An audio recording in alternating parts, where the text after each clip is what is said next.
کسی زمانے میں ایک چور تھا۔ وہ ایک بادشاہ کے محل میں چوری کرنے کے ارادے سے گیا۔ رات کا وقت تھا اور محل کے ایک کمرے سے بادشاہ اور اس کی بیوی کی گفتگو کی آواز آ رہی تھی۔ وہ کھڑے ہو کر سننے لگا، اگرچہ ایسا سننا غلط ہے، ناجائز ہے۔ چوری ہے، لیکن چور تو چوری ہی کرنے آیا تھا، آخر وہ چور ہی تو تھا۔ اس چور نے سنا کہ بادشاہ اپنی بیوی سے کہہ رہا ہے کہ میں اپنی بیٹی کی شادی ایسے آدمی سے کروں گا جو نہایت متقی پرہیزگار ہو، بہت اللہ والا ہو۔ جب چور یہ بات سن رہا تھا تو اس کے دل میں خیال آیا کہ کیوں نہ میں کچھ ایسا بن کر دکھاؤں کہ بادشاہ میرے ہی ساتھ شہزادی کی شادی کر دے۔ دل میں ایک حرص پیدا ہو گئی۔ اب وہ چوری کرنا تو بھول گیا، لیکن دھوکہ دینے پر اتر آیا اور گھر جا کر بہت دیر تک سوچنے لگا کہ کس طرح میں اس بات میں کامیاب ہو سکتا ہوں۔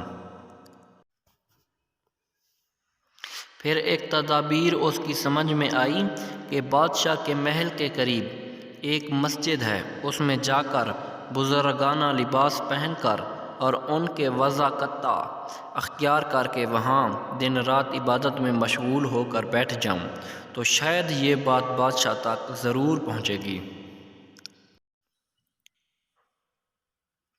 کہ کوئی آدمی یہاں ایسا متقی پرہیزگار ہے جو دن رات اللہ کی عبادت میں مصروف ہے، تو ہو سکتا ہے کہ بادشاہ کی نگاہ میرے اوپر پڑ جائے اور میں شہزادی سے شادی کے لیے چن لیا جاؤں۔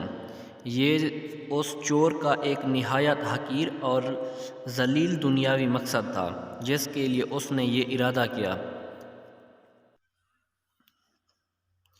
اللہ والا ہو اور وہ اس کی تلاش میں تھے۔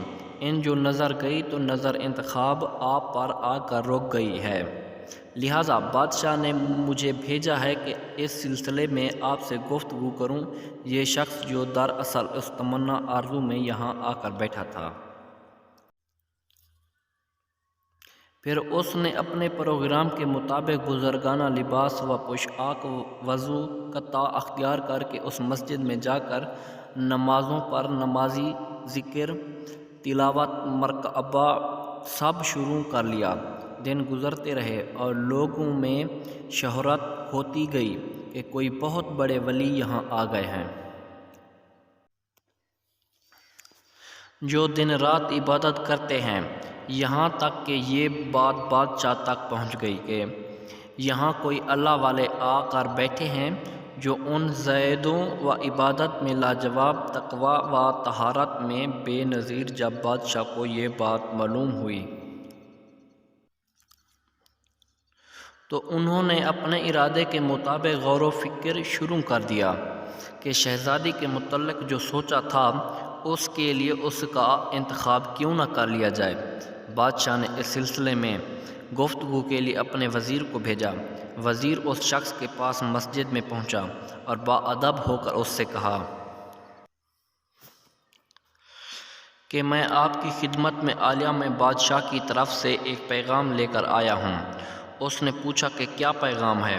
وزیر نے بتایا کہ بادشاہ نے کئی سال پہلے یہ فیصلہ کر لیا تھا کہ وہ اپنی بیٹی کا نکاح ایک ایسے شخص سے کریں گے جو بڑا متقی و پرہیزگار ہو، اللہ والا ہو، اور وہ اس کی تلاش میں تھے۔ ان جو نظر گئی تو نظر انتخاب آپ پر آ کر رک گئی ہے، لہٰذا بادشاہ نے مجھے بھیجا ہے کہ اس سلسلے میں آپ سے گفتگو کروں۔ یہ شخص جو دراصل اس تمنا آرزو میں یہاں آ کر بیٹھا تھا۔ بہت دیر تک وزیر کی گفتگو سنتا رہا، اس کے بعد اس کی آنکھوں سے آنسو جاری ہو گئے۔ وزیر نے پوچھا کہ کیا بات ہے؟ تو کہنے لگا کہ آج جو پیغام لے کر آپ آئے ہیں یہ پیغام مجھے منظور نہیں ہے۔ وزیر نے کہا کہ کیوں منظور نہیں؟ اس شخص نے کہا کہ دیکھیے، میں صاف صاف بات آپ کو بتاتا ہوں کہ میں اصل میں ایک چور تھا اور ایک مرتبہ بادشاہ کے محل میں چوری کے ارادے سے گیا تھا۔ پھر جو کچھ بھی ہوا اس کو سنایا، اور اس کے بعد اس چور نے کہا کہ میں نے تو یہ وضاقتہ اس حرص کی وجہ سے اختیار کی تھی، لیکن میں یہاں آ کر بیٹھا تو میرے خدا نے مجھے اپنا بنا لیا۔ اب بس اس کے بعد مجھے اور کسی کی ضرورت نہیں، میرے لیے میرا خدا کافی ہے۔ بے شک جب عبادت عبادت ہو جائے، نماز نماز ہو جائے، ذکر ذکر ہو جائے، اور ہماری دیگر عبادتیں واقعی عبادتیں ہو جاتی ہیں، تو بے شک یہ نمازیں اور عبادتیں انسان کو برائیوں سے روکتی ہیں۔ میاں اور بیوی دونوں ایک دوسرے کے بنا ادھورے ہیں۔ جب اللہ تعالیٰ نے حضرت آدم کو بنایا تو جنت میں ہر نعمت کے باوجود اکیلے تھے۔ اللہ تعالیٰ نے ان کی تنہائی ختم کرنے کے لیے اماں حوا کو پیدا کیا۔ اس سے معلوم ہوا کہ بیوی کے بنا جنت جیسی زندگی بھی ادھوری ہے۔ شوہر اور بیوی کو ایک دوسرے کے سکون کے لیے پیدا کیا گیا ہے۔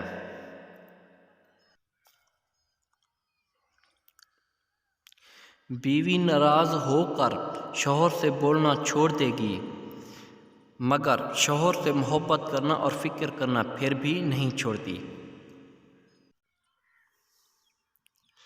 جب شوہر اپنی بیوی کو حقیقی محبت دیتا ہے تو بیوی اپنے والدین سے بھی بڑا درجہ شوہر کو دے دیتی ہے۔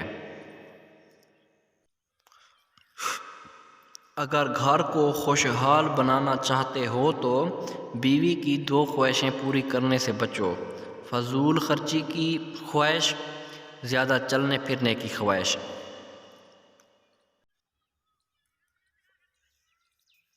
اکثر ساس تعریف سے ہی خوش ہو جاتی ہے۔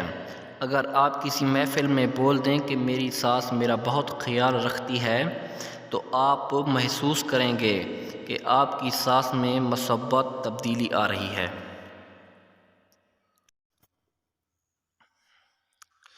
مرد کی خوبصورتی اس کی شکل میں نہیں بلکہ اس کے الفاظ میں ہوتی ہے۔ اگر اس کے الفاظ بدصورت ہو جائیں تو اچھا خاصا دیکھنے والا مرد بھی مکروا لگنے لگتا ہے۔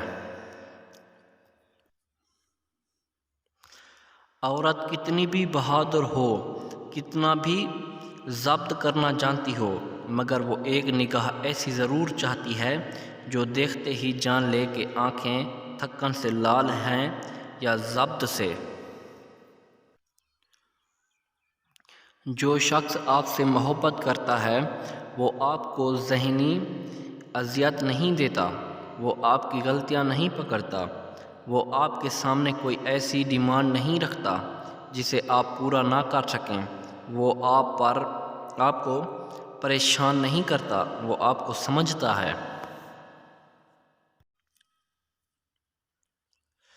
جب دل میں میل، طبیعت میں ضد اور لفظوں میں مقابلہ آ جائے تو یہ تینیں جیت جاتے ہیں، بس صرف رشتے ہار جاتے ہیں۔ ہماری اور نیو ویڈیو دیکھنے کے لیے ہمارے چینل کو سبسکرائب کریں اور گھنٹی کے بیل آئیکن کو بھی پریس کریں۔